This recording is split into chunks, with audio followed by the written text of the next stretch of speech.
حصل يوم الثلاثاء ويوم الأربعاء. The leader of the powerful Hezbollah militant group in Lebanon on Thursday blamed Israel for a stunning wave of deadly attacks that detonated thousands of electronic devices across the country.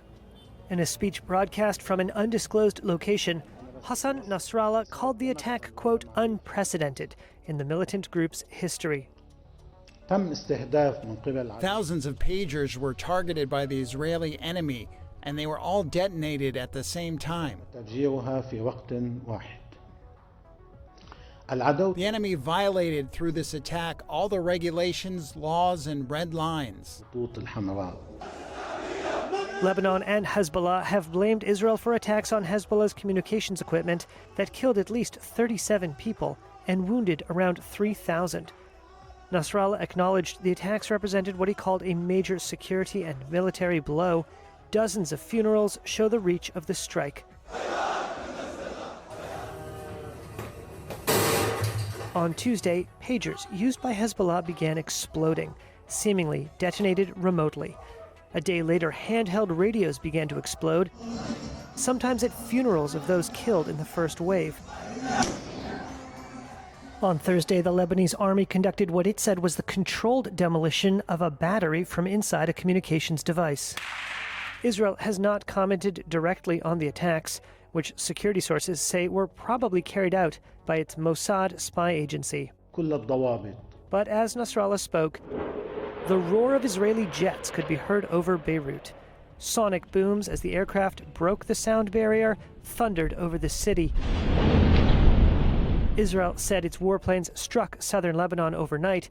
Hezbollah reported that airstrikes resumed in the border area in the afternoon. The cross-border strikes between the combatants have escalated since October 7th, when Hezbollah fired on Israel in support of Hamas's attack on Israeli communities from Gaza. Israel says its conflict with Hezbollah, like its war in Gaza against Hamas, is part of a wider regional confrontation with Iran, which sponsors both groups, as well as armed movements in Syria, Yemen, and Iraq. The conflict has repeatedly threatened to spread. Iran has promised to hit back at Israel for what it says was an Israeli strike that killed a Hamas leader in Tehran. Iranian state media reported the commander of the country's Revolutionary Guards told Hezbollah's Nasrallah that Israel will face a, quote, crushing response from the axis of resistance for its attack on the group's communications devices.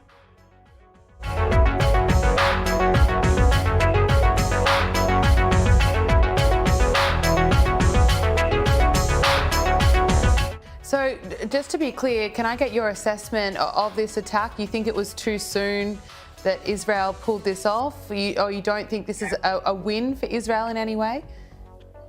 Yes, I think it was wrong. It was prematurely activated because it was prepared as a secret weapon and a very innovative new weapon that no one knew about it. So even world intelligence organizations are very impressive and praising the innovation, the technology, the creativity of the operation. But it was prepared to be used as a shock in the opening hours of a war. It was supposed to be used with a follow-up of airstrikes and land invasion. And since we did not invade Lebanon for many reasons, the airstrikes are not massive. This tool was wasted, and Hezbollah would draw its lessons from what happened, will improve its communication lines and systems, and will go into safer and more secured networks. Does it not send a message of just how brilliant Israel's intelligence is? Well, it is sending a strong message to Hezbollah, but we have been sending such messages for many, many years before. I mean, and especially in the last year. Israel assassinated the military leader of Hezbollah. You may call him the chief of staff of Hezbollah. Israel is targeting Hezbollah positions in South Lebanon, even in and eastern Lebanon, and still Hezbollah is not is unmoved. Hezbollah joined the war in support of the Palestinians in Gaza, and being a fundamentalist Islamist terrorist organization, which turned into kind of a military apparatus. They are determined to continue with it. So in that sense, Israel tried to deter Hezbollah, but it seems that it doesn't work. And I believe that only a regional arrangement, regional deal, supported by the United States, by Western democracies, and by the Arab world, the moderate Arab world, would solve the problem, would bring once again tranquility and peace to Israel, to Lebanon, to Gaza, and to the region.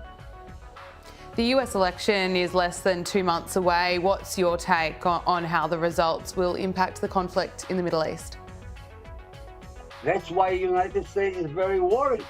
And maybe it was deliberately activated and decided by Netanyahu, because he knows that the American public is preoccupied with the elections, that the American leaders and candidates are also now involved in the campaign. President Joe Biden, Vice President and candidate Harris, and Trump. So maybe Netanyahu thought it's a good opportunity, because the Americans, who are anyway standing behind Israel, supporting Israel, supplying Israel with weapons, would tolerate it. But the administration is very, very concerned, very worried. They are worried because they accused already Netanyahu for torpedoing the deal, which may have brought the release of the hostages in Gaza. We still have 101, probably 103 hostages. And that is so heartbreaking that the hostages have not all been returned. We are coming up to the 1-year anniversary of those October 7 attacks. Are we any closer to getting the hostages out? No, we are very close. There were a few occasions, few opportunities to clinch a deal, but Netanyahu always put every time Israel and Hamas and with the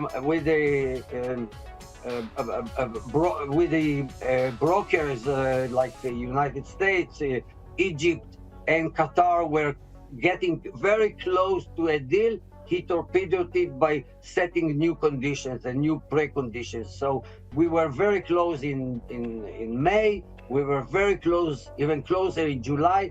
But now it's getting distant and distant.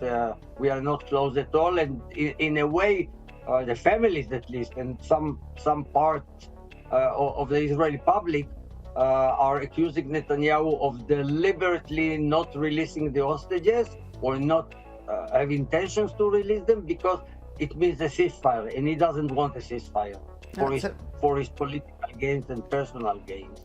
It's a heartbreaking situation. Yossi Melman, Israeli writer and journalist, thank you so much for joining me. Thank you.